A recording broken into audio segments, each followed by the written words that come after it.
mention tomorrow night, Hillary Clinton's emails and the continuing concerns about how she and her team handled classified information. A Friday night document dump by the FBI and news of immunity deals has offered new info to be digested on the now closed investigation. Joining me from Greenville, South Carolina is House Oversight Committee member Trey Gowdy. Congressman, thanks for being here. Yes, sir. I want to get your thoughts on these developing stories, and then we'll talk about the debate tomorrow night. First of all, we get this document dump on Friday night. Tons of different pieces of the different interviews the FBI conducted. One of them, Brian Pagliano. This is the IT guy who handled the server for Hillary Clinton. And he essentially says that there was some sort of cover-up. And that he mentioned this. Take a listen to questioning of Robbie Mook today. We learned from the FBI that an IT contractor managing Hillary Clinton's private email server made reference to the, quote, Hillary cover-up operation in a work ticket. This IT worker certainly sounded like he thought he was covering something up, no? FBI Director Comey came out and said to the world that there was no case here, that they did not have evidence of wrongdoing on Hillary's part. So what's the Hillary cover-up operation that the IT worker was referring to? But this is the perfect example of what's going on here. The Republicans in the House side are selectively leaking documents for the purpose of making Hillary look bad. Congressman, your reaction to all this? Well, there was a cover-up, and the folks who aided and abetted that cover-up is the State Department. I mean, keep in mind, Brett, she had this arrangement for the entire time she was Secretary of the State. Then she kept her emails for almost 2 years, and it was only because a congressional committee would not go away that the State Department bothered to ask her to return the public record. And then that's when it gets interesting. The conversations between Cheryl Mills and Patrick Kennedy, and then Platte River, and then we send a subpoena, and Platte River destroys documents after the subpoena. The State Department, which is supposed to be apolitical, not interested in the next presidential election, has been covering for Hillary Clinton since she left office.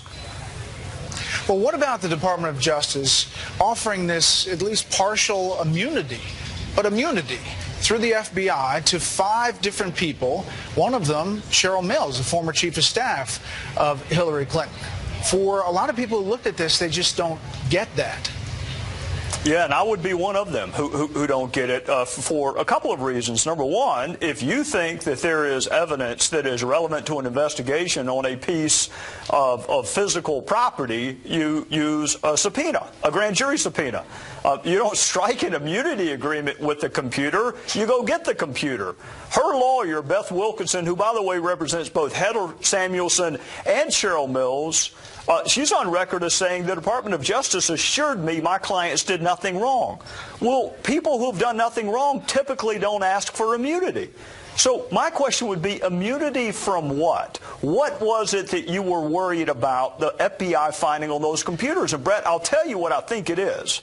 She had classified information on those computers. So you offer immunity to Cheryl Mills, who has classified information on her computer. How can you possibly then prosecute Hillary Clinton for having classified information on her computer? You couldn't do it. So you're saying, Congressman, that there was no intention at the beginning to prosecute Hillary Clinton, no matter what happened?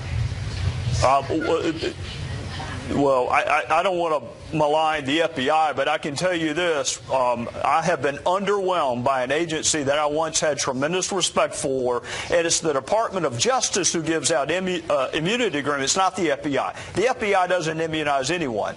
But the Department of Justice, the same department that is headed by someone who met on a tarmac for half an hour to discuss golf and grandkids with a potential witness, to say nothing about being the spouse of a target, a potential witness in an investigation. She recuses herself. Someone in the Department of Justice had to decide to pass out these immunity agreements. And I see the get out of jail free cards, Brett. What I don't see is the jail.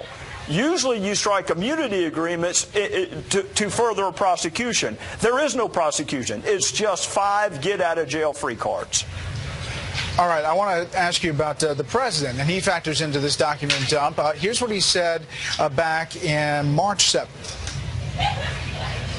Mr. President, when did you first learn that Hillary Clinton used an email system outside the U.S. government for official business while she was Secretary of State? At the same time, everybody else learned it through news reports. Now, there's an email in this document dump that Uma Abedin notes that the president could only receive emails from approved addresses. She recounted when Clinton changed her primary email address, they had to notify the White House so Clinton's emails would not be rejected by the server. Uma Abedin, was not sure how often Clinton emailed the president. Abedin was shown an email chain dated June 28, 2012 with the subject regarding congratulations. Abedin did not recognize the name of the sender. Once informed that the sender's name is believed to be a pseudonym used by the president, Abedin exclaimed, "How is this not classified?" Your thoughts on that? Yeah, Brad, I read that a couple of weeks ago when I read the FBI's file. This is about the fourth or fifth time the president has said something, that he learned something from a media report, whether it was the IRS targeting scandal or whether it's this. He's got really poor people staffing him if he has to rely on you and others in the media to tell him that Hillary Clinton was using her own private email. He emailed with her. It wasn't just once. It was more than once. And the other defense I've heard is, well, there was the letter H. Well, that's fine, but what you didn't see is state.gov. And that's what you ought to see if you're getting an official email. The one question that's never been asked of Secretary Clinton that I would love to ask if I were in your line of work is, would you have had this arrangement had you beat President Obama? Had you won in 2008? Yeah, that brings me to my last point. This is debate tomorrow night. She likely will get asked some kind of question like this, we would think. If not, it'll be raised by Donald Trump. You've evolved on Donald Trump. You supported Marco Rubio. You said Donald Trump didn't have specifics back in February. Does he have specifics now? And what do you think about tomorrow night? He has some specifics, but you know, Brett, this is really not a policy presidential race. This is about the anger and frustration that my fellow Americans feel with those of us who have been in politics, and Secretary Clinton's been in it for a long time. The way I look at, I was a Marco Rubio supporter, so I'll quote him: "The choice is between someone I don't agree with on everything or someone I don't agree with on anything, and between the two, I'm going to pick the person I don't agree with on everything." Congressman Gowdy, thanks for the time. Yes, sir. Thank you.